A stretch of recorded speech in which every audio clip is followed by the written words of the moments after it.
warahmatullahi wabarakatuh. Perkenalkan, nama saya Nabila Nursifa dari kelas MN18F. Saya di sini akan menjelaskan tentang studi kelayakan bisnis peternakan ayam petelur.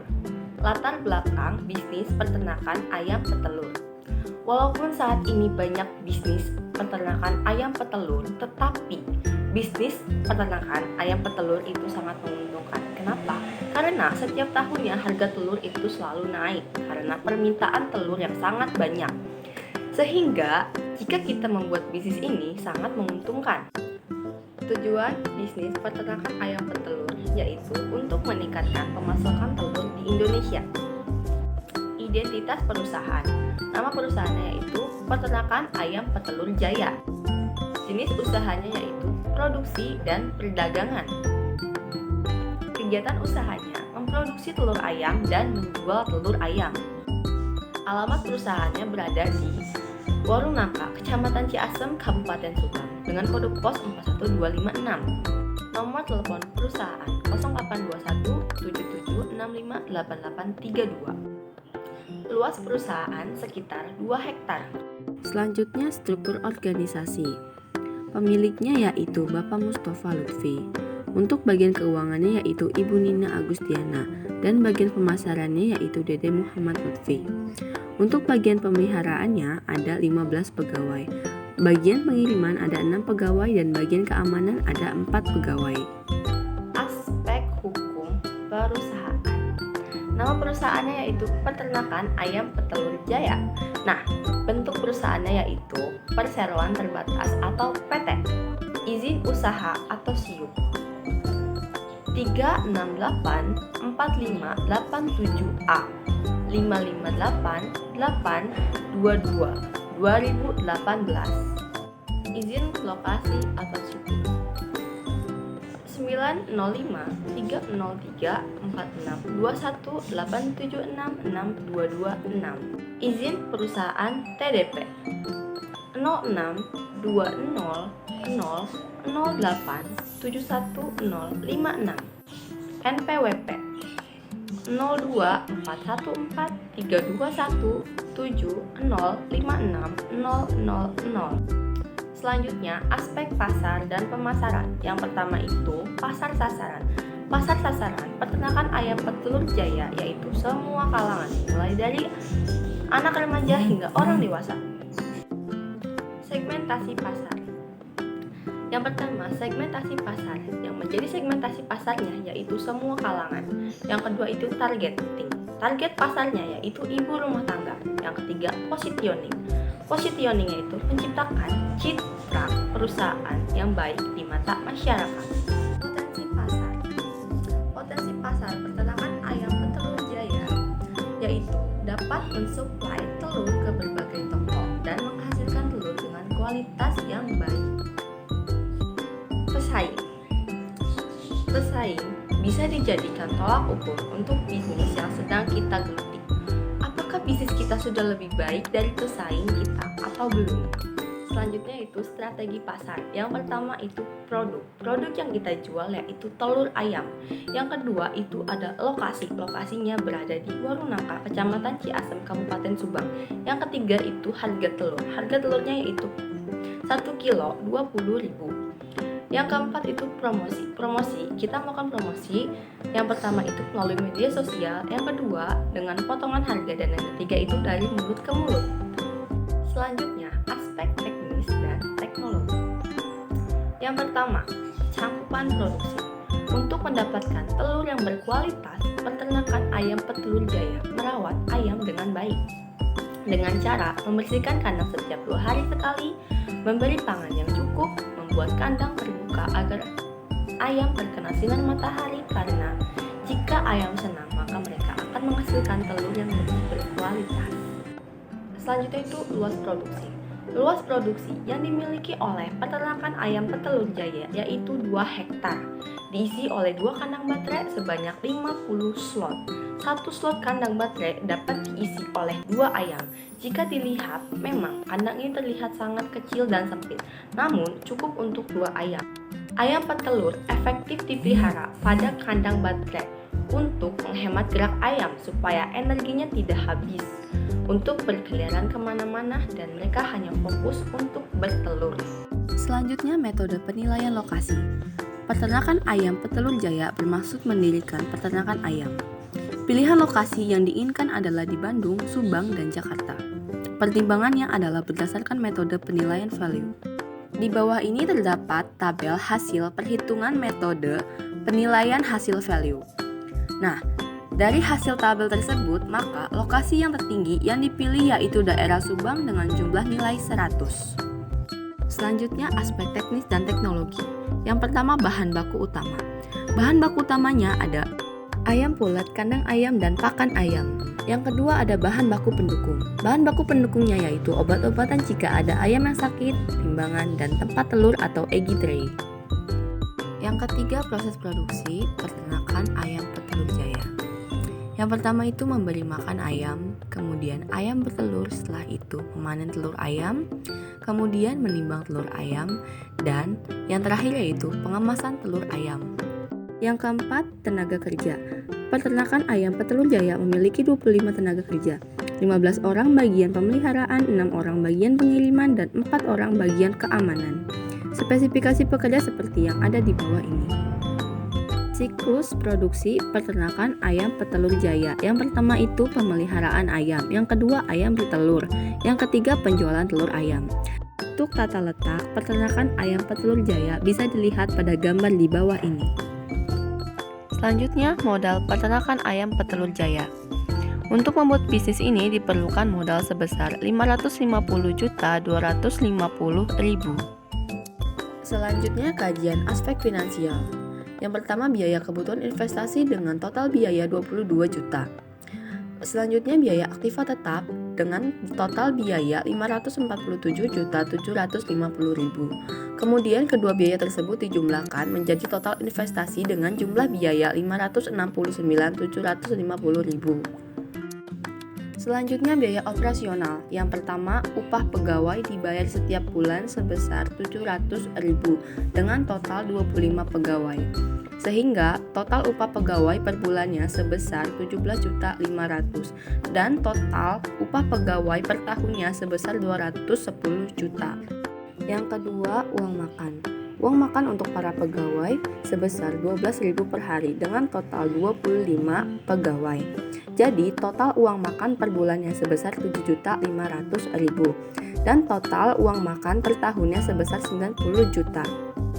Yang ketiga, biaya listrik dan air selama 1 bulan dengan total biaya Rp700.000 dan jumlah total biaya listrik per tahunnya sebesar Rp8.400.000.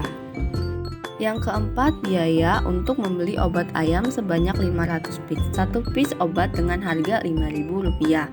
Jadi jumlah per bulan untuk membeli obat ayam sebesar 2.500.000 dan jumlah per tahun untuk membeli obat ayam sebesar 30 juta rupiah.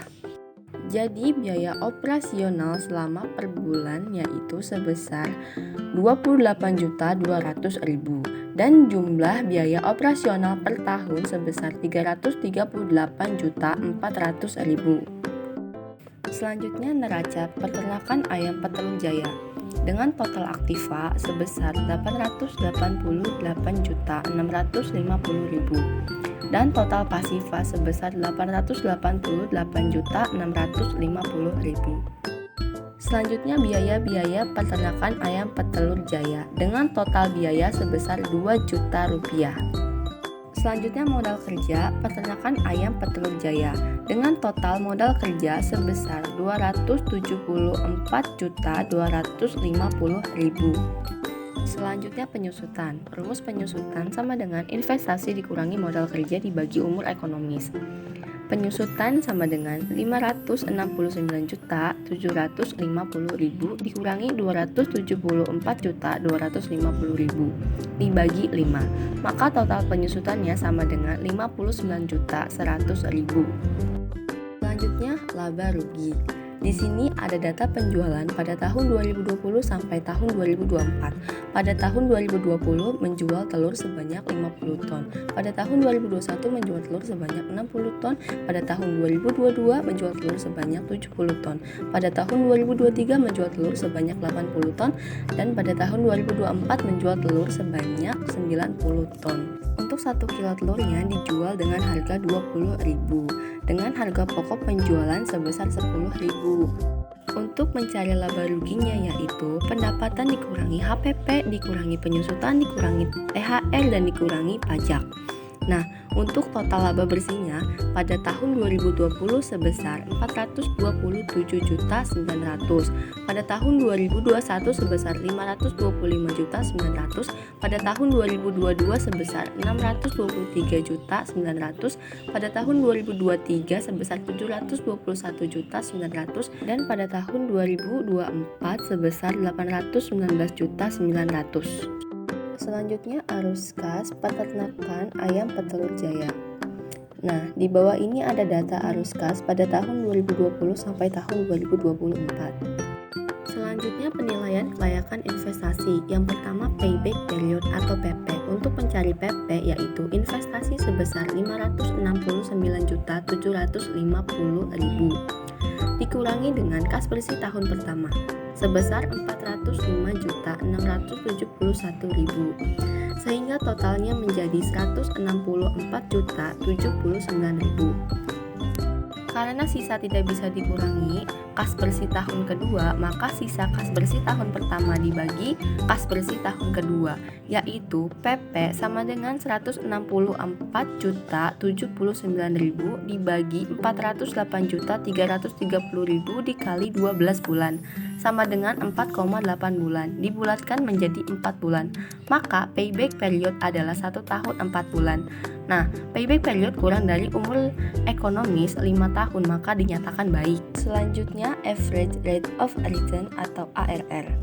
ARR sama dengan rata-rata IT dibagi rata-rata investasi. Jadi 623 juta dibagi 684.875.000 sehingga ARR-nya adalah 2,19%. Selanjutnya net present value atau NPV. NPV sama dengan total PV kas bersih sebesar 1.099.258.000 dikurangi total PV investasi sebesar 569.750.000. Maka total NPV-nya yaitu 1.369.508.000. Jika NPV lebih dari 0, maka usaha dinyatakan layak atau baik. Selanjutnya internal rate of return atau IRR. Perhitungan NPV dengan DF 25%. Total PV kas bersihnya yaitu 5.884.919.000. Kemudian perhitungan NPV dengan DF 26%. Total PV kasnya sebesar 5.772.562.000. Nah, untuk mencari IRR-nya yaitu IRR sama dengan I1 ditambah NPV 1 per NPV 1 dikurangi NPV 2 dikali I2 dikurangi I1. Maka IRR-nya adalah 77,37%. Selanjutnya profitability index atau PI. Rumus yang digunakan untuk mencari PI sebagai berikut. PI sama dengan sigma PV kas bersih sebesar 1.939.258.000 dibagi sigma PV investasi sebesar 569.750.000 dikali 100, hasilnya adalah 340. Jadi PI-nya adalah 340. Jika PI lebih besar dari 1, maka usaha dinyatakan layak atau baik. Selanjutnya rekapitulasi aspek keuangan. Yang pertama ada payback period atau PP. Hasil pengukurannya 1 tahun 4 bulan. Karena kurang dari umur ekonomis 5 tahun, maka dinyatakan baik. Yang kedua average rate of return atau ARR. Hasil pengukurannya 2,19%, maka dinyatakan baik. Yang ketiga ada net present value atau NPV. Hasil pengukurannya 1.369.508.000. Karena NPV lebih dari 0, maka usaha dinyatakan layak atau baik. Yang keempat, internal rate of return atau IRR. Hasil pengukurannya 77,37%. Karena IRR lebih besar dari yang disyaratkan, yaitu 25% sampai 26%, maka usaha ini dinyatakan layak atau baik. Yang kelima ada Profitability Index atau PI. Hasil pengukurannya yaitu 340. Karena lebih besar dari 1, maka usaha ini dinyatakan layak atau baik. Selanjutnya ada testimoni mengenai perusahaan ini dari beberapa teman saya. Selanjutnya kesimpulan dari beberapa aspek. Identitas bisnis. Usaha peternakan ayam petelur dapat diterima karena identitas yang lengkap. Aspek legal bisnis. Peternakan ayam petelur jaya layak diterima karena aspek legal bisnis yang lengkap. Aspek pasar. Peternakan ayam petelur layak diterima karena usaha peternakan ayam petelur di Subang masih jarang dan permintaan telur ayam sangat banyak. Aspek teknis. Peternakan ayam petelur layak diterima karena siklus produksi sangat mudah dan lokasi peternakan yang mudah dijangkau. Aspek finansial. Peternakan ayam petelur layak diterima karena hasil dari perhitungan di atas menyatakan layak. Berikut daftar pustaka peternakan ayam petelur jaya.